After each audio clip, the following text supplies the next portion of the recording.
si ka mundësi që dhëndri i presidentit që po vinte në detyrë, po investon në një vend si Shqipëria ku ne kemi ikur dhe duke panë që pati shumë zhvillim. Pra na dha një dorë Donald Trump, jo?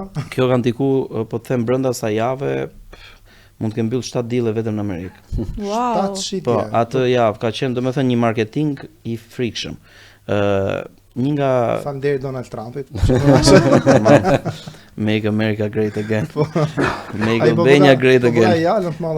Ideja është që kjo gjë nuk besoj që ka ndodhur vetëm në Jalë, ka ndodhur në pjesën e gjithë Bregdetit.